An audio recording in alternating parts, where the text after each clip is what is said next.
Hello, everybody. Welcome on this live show. This is your host, Adnan. I'm super excited to come on this live broadcast. Those who are watching on the social media right now, I'm going to encourage you to please share with your family, friends, because today I have a very special guest.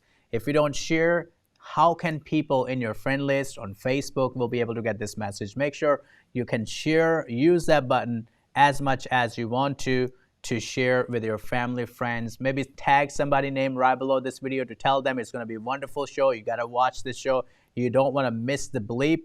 And although my guests do not need any introduction, but for the sake of you want to know what's written in the bio, I'm going to bring it to you. So Jonathan Cahn caused a worldwide stir with the release of his first explosive book called The Harbinger. The book became an instant New York Times bestseller and brought him to national and international prominence. His next books were all New York Times bestsellers. The Mystery of the Shemitah, The Book of Mystery, The Paradigm, The Oracle, and The Harbinger II. The Return, he was named along with the Billy Graham as one of the top 40 spiritual leaders of the last 40 years to have radically impacted the world, called the prophetic voice of this generation. He has spoken on a Capitol Hill, at the United Nations, and to millions of people around the world. He is known for opening the deep mysteries of scriptures, bringing forth messages of prophetic impart. Cahn leads Hope of the World Ministry and international outreach of teaching, evangelism, and compassion project for the world's most needy. He also leads both Beth Israel at the Jerusalem Center, his worship center just outside of New York City, in Maine, New Jersey. So without any further delay, guys, that was the introduction. So my very special guest, Jonathan Cahn, all the way from New Jersey. Thank you so much for coming on. Great to be with you. So you're, again, another amazing book you released. I was telling my producer, like, although I never knew that one day I'm going to interview Jonathan Cahn, I was going on the plane from Houston to Dallas, although it's not a very big, long journey. But I thought, like, hey, I have a book called The Harbinger. Let me read this book. So I was reading this book, and I'm telling you that was amazing book. And then now you release this, The Return of the Gods. So, Gods, actually. So tell me what this book reveals, and I'm very curious to know. Yeah, this is opening a mystery. Well, this is the most explosive book I've ever written, and it is opening up a mystery behind everything. What is changing America? What's changing the West? Changing the world? Could there be behind all of it an ancient mystery? It goes back to the Bible, number one, but also goes back to the ancient tablets of Mesopotamia, Babylon, Sumer. And here's the question: could the gods, we know of these figures from ancient times, the gods that are fiction, they're myth, but could there be something real to them? And if so, could they actually be at work? What is behind the gods? Could they be at work right now? What if they return to our world? What if they are the invisible agents that is behind all this change affecting our lives? What's happening? What happens at the Supreme Court? What happens in the school system? What's changing the world and the West and America? Could it be? And could it be actually touching all of our lives? And if so, where is it all heading? And what do we have to know? This is what the return of the gods is going to reveal. That's powerful. And what is this mystery of the spirit, and what does it have to do with the possession? I think as I was telling you, every question that I have to ask you is $1 million question. And those who are watching right now, I don't want you to miss a bleep. Here, over to you, sir. Yeah. It's the mystery of the spirits, and that is near the beginning of to set up the mystery is this. First of all, in the ancient world, there were gods all over. It didn't matter where you are, there are gods. It's a strange kind of thing that everyone in the world was worshiping these gods. It doesn't matter, Germany, India, Polynesia, no matter where you are, they were worshiping these gods. And the thing is that the Bible says that behind the gods there was something spiritual. In the book of Deuteronomy, it says, they turn to the gods, and the word it uses, it says, is the Hebrew word shedim. Shedim means spirits, entities, not just mythology, entities. In the book of Psalms, it says they offered up their children. They sacrificed their children to the Shedim, these entities. Now, in ancient time, that word Shedim into the Babylonians, they saw it as spirits that could be good or bad. But in the Bible, it's only bad. That's only dark. That's number one. Secondly, when the rabbis or the ancient Jewish translators, they had to translate the Bible into Greek, they had to choose a word for Shedim. And the word they chose for Shedim was the word daimonia. We get the word demonic from that word. And that in Corinthians, Paul says the pagans are worshiping, when they're worshiping these idols, they're actually worshiping the daimonia. Same thing as the Shedim, but these are beings, these are spirits, these are entities. So the thing is that if these are entities behind the gods, then entities don't die, spirits don't die. Could they still be here now, or could they have returned? That's the first part. Now, the other thing about the ancient world, when you look at the gods and all, if these cultures were given to the gods, that means they were given to the spirits. If they're given to the spirits, that means we're talking now about a phenomenon of possession, because these were, they were worshiping these things. Now let me just say here, I'm not saying that every mythology is true. Mythology is false, and these are false gods. But the spirits or demonic can actually play into these things. And people and the mythologies can actually follow something about these spirits. So the thing is that when you went into the pagan culture, people were exhibiting signs of possession, which is what you'd expect. But possession, not only individually, but the more you got up the ladder, the more you came close to the gods, the priests, the priestesses, the oracles, they were exhibiting all the signs of demonic possession. They were shaking, they were in trances, they were foaming at the mouth. There's a famous one called the Oracle of Delphi, and there's a woman, they would come to have her revelation, but this woman would shake, would convulse, would foam, and then she'd give a revelation from the gods. It's actually from the spirit. She was seized by these spirits. Okay, so this is the pagan world, but it wasn't just individual. The thing is that the entire culture was under this influence. So when you look at pagan culture, the whole culture exhibits signs of possession. For instance, human sacrifice, that's demonic. People cutting themselves, people destroying themselves, that is demonic. Abominations, demonic things. So that's what the ancient world was like. And if we were alive, 2,000 years ago, that is what it was like, including Western civilization. We pride ourselves on what? Well, the West was also under possession, except for maybe one nation, which was Israel, because they had God. But even when Israel turned away from God, they went into these same things. So that is what it was like 2,000 years ago. But then something happened. Wow. And what happened? Yeah, go ahead. Come on. I was going to say that, since you're going to say something happened. I'm saying, in other words, you were saying the entire world from west to all the way to the east were all pagans except Israel. Yeah. That's exactly the case. Anon, there's only really, and this is gonna be an incredible thing regarding where we are now, because you only have two options. You have God and you have paganism. In the end.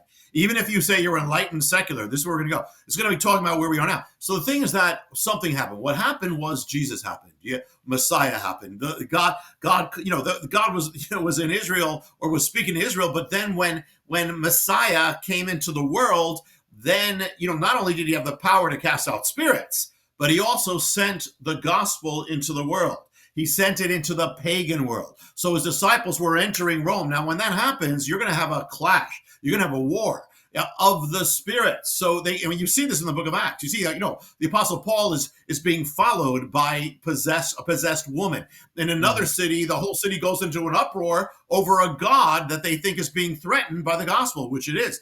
But you have this war. In fact, when believers were persecuted, they were thrown to the lions. It was because of the gods. It was said they would not worship. If you worship our God, you will save your life. And what people don't also realize, the most famous persecution, called the Great Persecution of the Emperor Diocletian, actually began with a word from one of these oracles. This woman, possessed woman, is saying, yes, persecute them. But in the end, the gospel prevails over the gods. The spirit prevails over the spirits. And so what you witness is the gods start disappearing from the West. Zeus disappears, Athena disappears, Dionysus disappears. Their temples start emptying, their shrines start being abandoned. But if the gods are being removed or departing, what that means is the spirits were also being cast out. This is the greatest mass exorcism in human history. That is what made the West different from other cultures. It's the only exorcised civilization.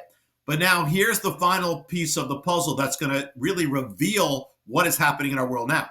Jesus gave a parable. He said, when a spirit departs from a man and it goes into the wilderness, looks for a place, doesn't find it, says, I'm going back.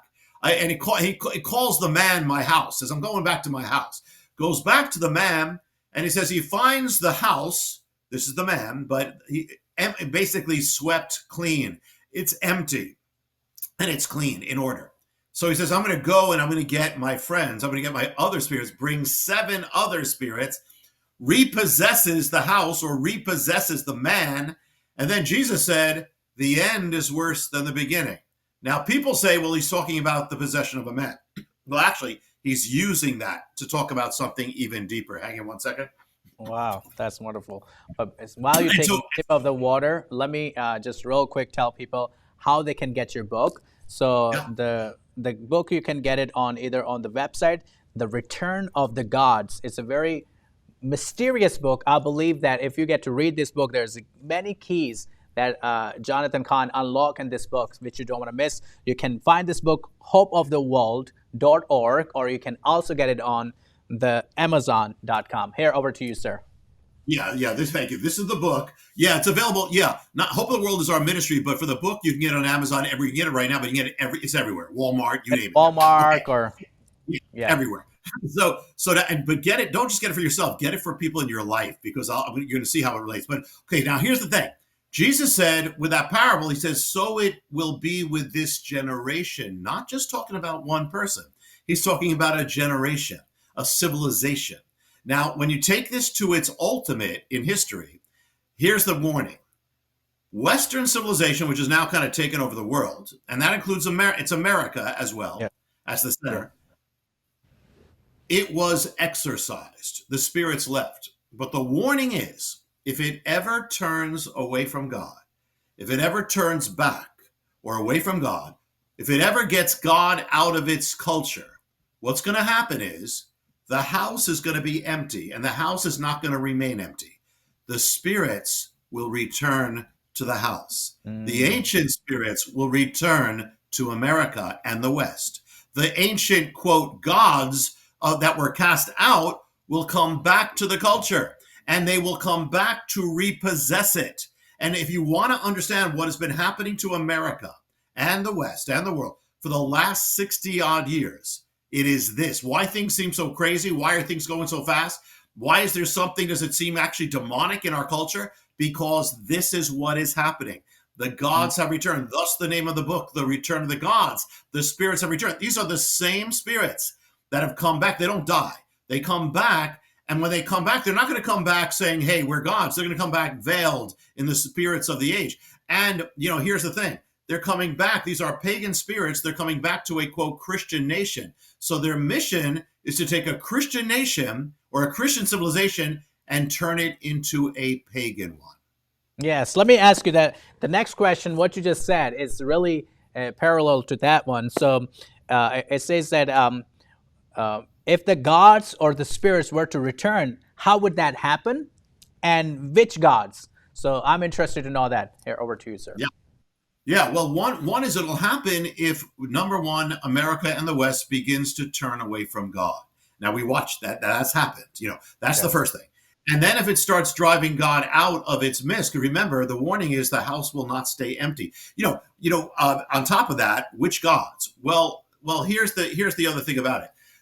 America and the West, it's not just one nation. You can't just say, well, the ancient gods, because it's many nations. But Western civilization spiritually now has been based on the Bible up until recent times, spiritually based on Israel. And actually America was founded after the pattern of Israel. There was to be an Israel in the West. So if it turns away, when Israel turned away from God, there were specific spirits or gods that came into it, and that it turned actually destroyed it. And there's three in particular who really epitomize the whole thing.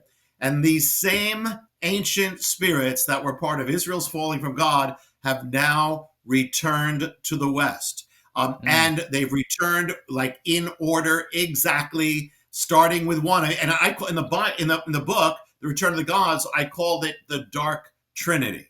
They are three primary spirits, and every one of them has worked and is at work in America right now. And what are those dark Trinity spirits? Do you say that? What are their names, and how should we? I think I should go afterward. How should we prepare to react? But let's first of all let you explain that. Yeah. Yeah, we'll get. Yeah, well, I promise. I never write a book without hope. And one of the things about the Return of God is also to prepare us and to arm God's people and strengthen God's people. Because if you don't know what you're fighting, you're not going to win. If you don't realize what the fight is, and so many believers are just being bombarded, and they're just okay. There's nothing we can do about it. Well, the first one in the book is called the Possessor, and his actual ancient name means the possessor. It also means the owner or the master or the Lord. And that name in Hebrew is the name Baal. We know it as Baal. The god Baal in the Bible, that's Baal. He was the chief god of the Canaanites. So, he was basically, for Israel, he was the substitute god for God. He was the anti-God. He was the alternate God. He was the God of turning away from God, the God who led them to apostasy. Baal. God says, my people have forgotten me because of Baal. Baal is always always the first God mentioned, kind of like that first spirit who says, I'm coming back, and then I'm going to bring my friends. So was it the same God that's when Jesus was casting out the demons, but the Pharisees said he casting out a demon by the power of Baal. Is that the same God? Well, they said by Beelzebul or by Beelzebub. Now that's a name for, interesting, you bring that up. That's a name for Satan. But the name for Satan here, that name is built on the name of Baal. So the name of Satan is built on the name Baal. It's Baal, in Hebrew would be Baal Bazuv, or Beelzebub is Lord of the Flies, or Baal Zavul, or the Lord of, nothingness, vain. So yes, there's a link there. So the thing is that now, when do we start seeing the West and the quote Christian world and America begin to turn? Well, you see it begin really it becomes noticeable in the 1960s. 1960s beginning, we start removing God. We start taking prayer out of school. We start taking the word out of school. That begins a whole thing, and that's going to begin an entire transformation. Well, when you open the door, you empty yourself of God. It's almost like we've been exercising the culture of God and the Spirit. When you do that, something else is coming in. That's the doorway. So at the same time, early 60s, you start seeing a transformation begin in America that has not stopped to this day.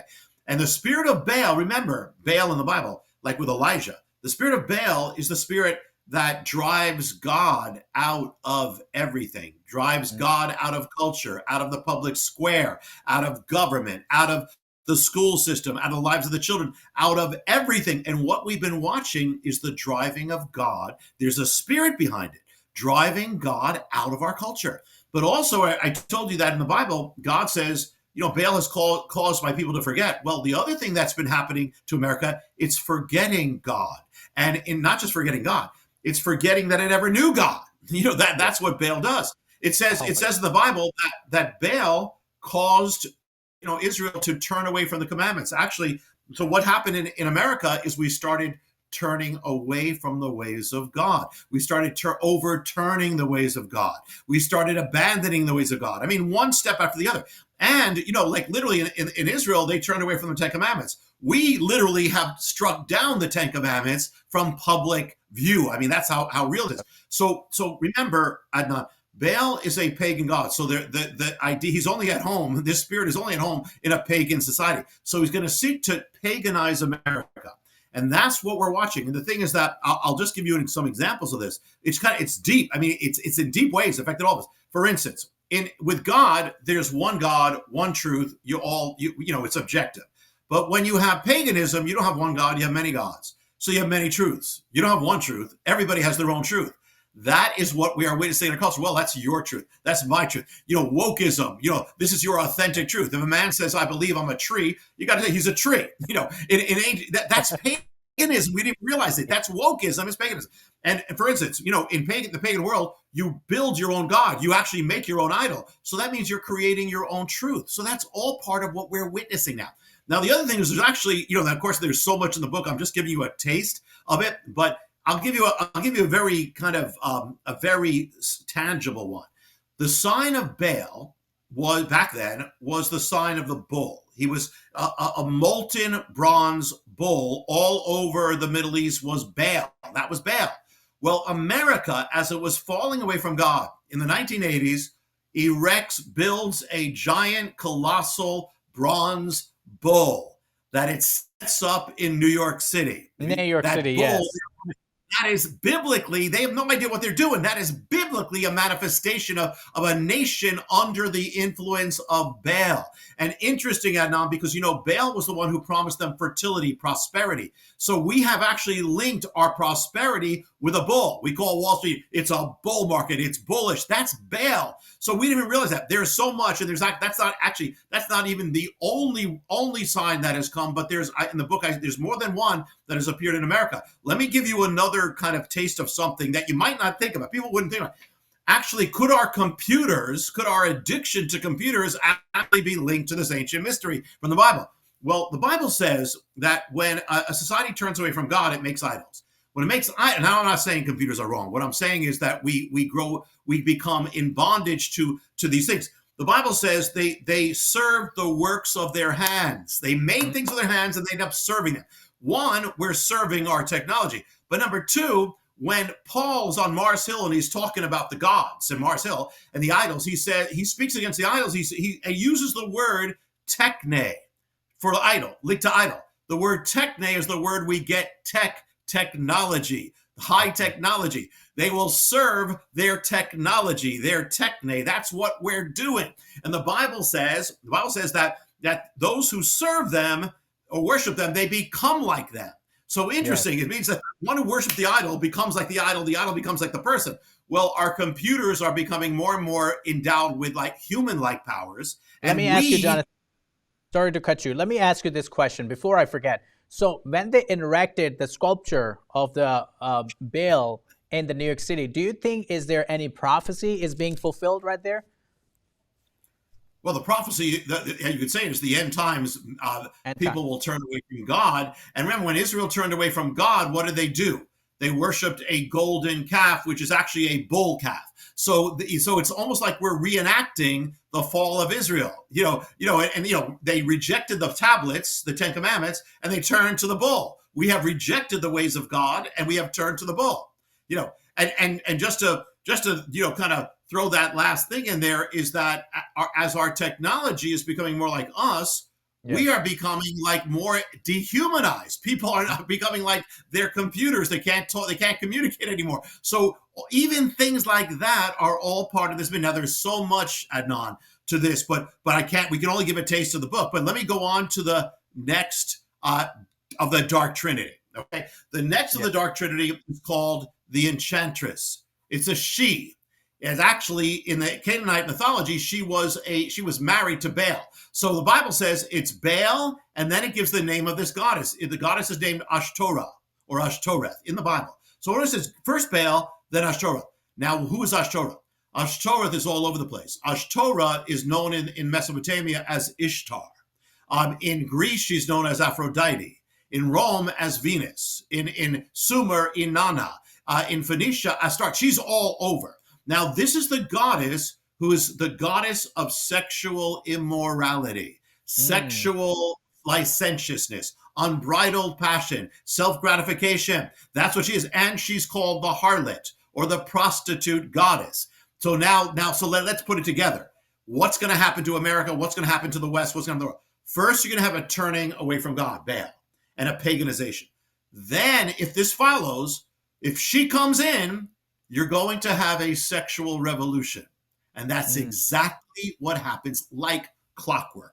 The 1960s, after this, her job or her mission is to paganize a Christian nation through the realm of sexuality. So she's going to seek to replace biblical sexuality with pagan sexuality. Yeah. Biblical views of family with pagan views of family, biblical views of marriage with pagan views of marriage. So that's exactly what we see. And in pagan culture, actually, I'll even go further. She's called the prostitute. So what does a prostitute do? A prostitute takes sexuality out of marriage, puts it into the culture, into the marketplace. What happens to America? America becomes sexualized. The culture of the West becomes sexualized. Why? Because it's taking sexuality out of the bedroom, out of the marriage covenant, and bringing it to the culture. And this principality is also, she is at war with marriage. She's at war with family. And so look what happens to marriage from the 1960s. It starts getting weakened, divorce, fornication, starts getting people living together, starts getting destroyed. So that's what this goddess does. That's what this principality does. Now, let me even go further. We have this explode. Go ahead. I see you want to talk. Go ahead. Yes. So, Jonathan, we are running out of time, and what you are saying, it is amazing. I want to get into the next segment. And yes, I don't want people out there who are watching right now, either on social media, on television, you don't want to miss the second segment that what is going to explain. It is called the Dark Trinity. That what is explaining. He's also talked about the Baal. He's talked about the enchantress, right? And the third one is going to be it's going to blow up your mind. And I don't want you to miss a bleep. But before we end this segment, I want to give Jonathan real quick a time so he can let people know how they can get in touch with your ministry.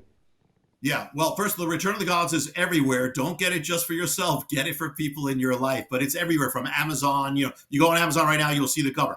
To get in the ministry is called hopeoftheworld.org. And we send prophecy gifts all over. That's the outreach of our ministry. So just remember hopeoftheworld.org. If you go on there, you'll get free gifts and you'll get prophecy updates. Wonderful. And those who are wondering how we can watch CTN, you can make sure to download a CTN app on your cell phone, whether it's an Android or iPhone. Please make sure you download the app. You can watch it if you are outside of Houston area. You can watch it through the cell phone app or Roku or DirecTV. Please watch any way possible CTN Houston. Why I'm pressing on that, because I don't want you to miss the prophecy. I don't want you to miss any show, because those shows and guests and interviews that we are doing daily on this channel is worth you investing your time in. I'm telling you, every single second you invest on, you're learning something new and you're gaining a wisdom of God. So thank you so much. God bless you. Make sure you subscribe, share. CTN Houston. Have a beautiful day.